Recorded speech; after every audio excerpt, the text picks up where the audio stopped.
السلام علیکم ورحمۃ اللہ وبرکاتہ۔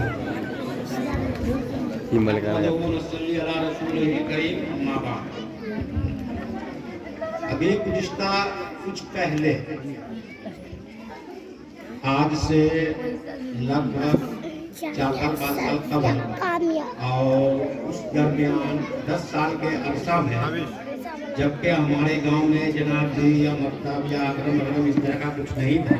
اس کے پہلے کے لوگ کم سے کم اس طرح کے ہوا کرتے تھے کہ اسکولی تعلیم بھی حاصل کرتے تھے اور روزہ نماز غسل کا طریقہ وضو کا طریقہ یہ ساری جانکاری ان لوگوں کو ہوتی تھی اور دنیاوی تعلیم عصری علوم بھی حاصل کر لیتے تھے۔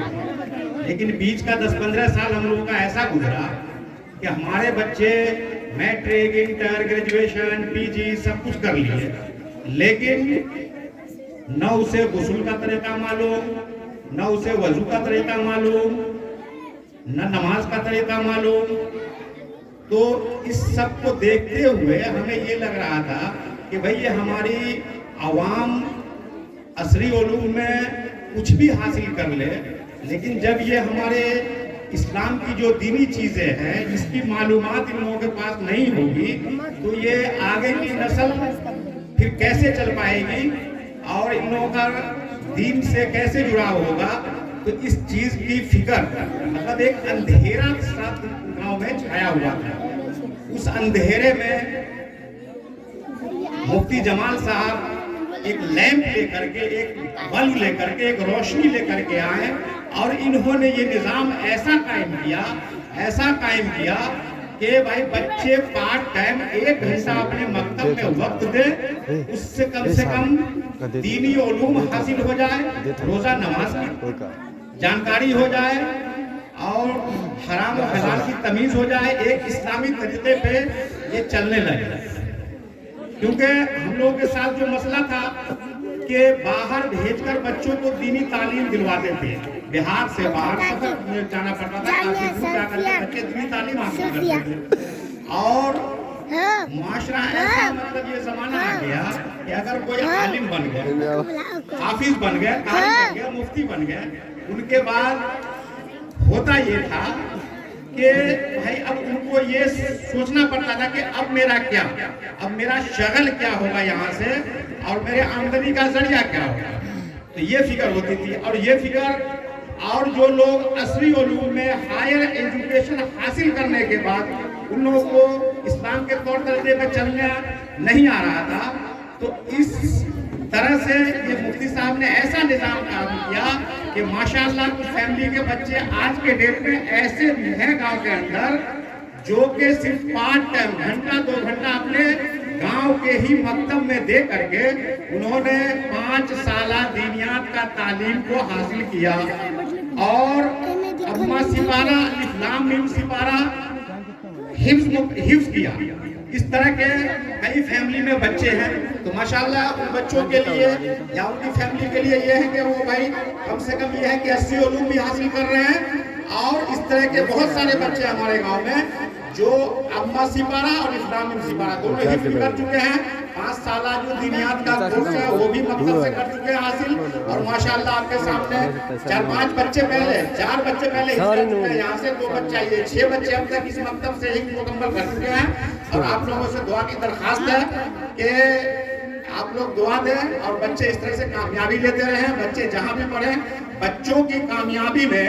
سب سے پہلا بہت جگہ یہ شکایت آتی ہے کہ بھائی ہمارے بچے نہیں پڑھ پا رہے ہیں،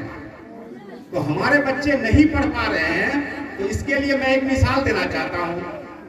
ایک میونسپلٹی میں 2 لیبر گڈھا کھود رہے تھے،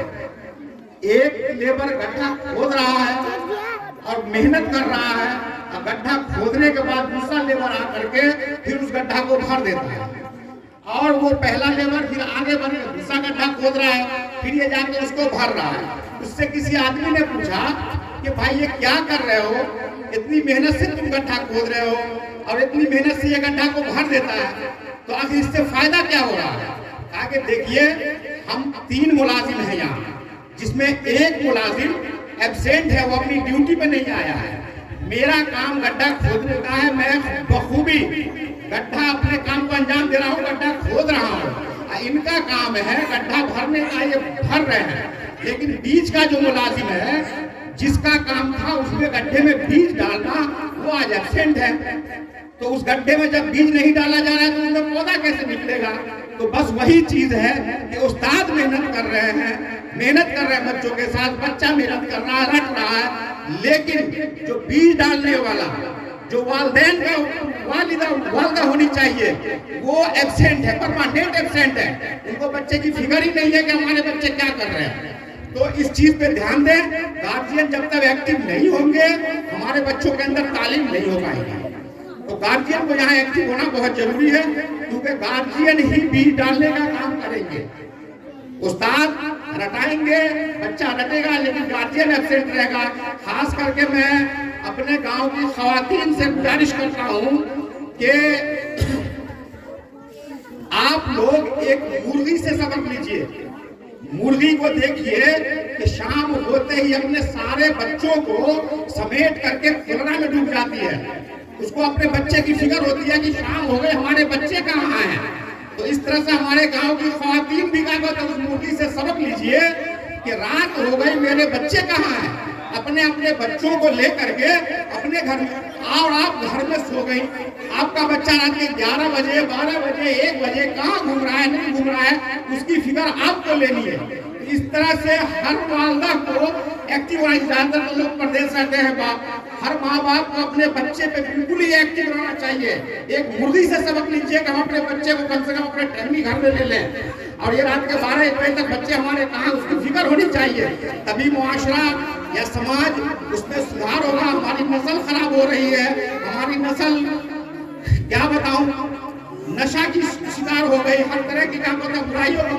ملوث ہو گئے ہماری نئی نسل۔ اس کو سدھارنے کا کام اگر کوئی کرے گا تو ہمارے یہ والدین کر سکتے ہیں، جو بچوں کے والدین ہیں ان کا پورا یہ ہے کہ وہ بچوں کو اپنے گائیڈ کرے پوری طرح۔ معاشرہ خراب ہو رہا ہے، بچے بگڑ رہے ہیں، اس چیز پہ دھیان دیں۔ اور زیادہ میں کیا کہوں، ہمارے دونوں بچوں نے جو حفظ کا قرآن مکمل کیا ہے، اور گاؤں کے اندر اللہ ان کو حافظ بعمل بنائے۔ وآخر دعوانا الحمدللہ رب العالمین۔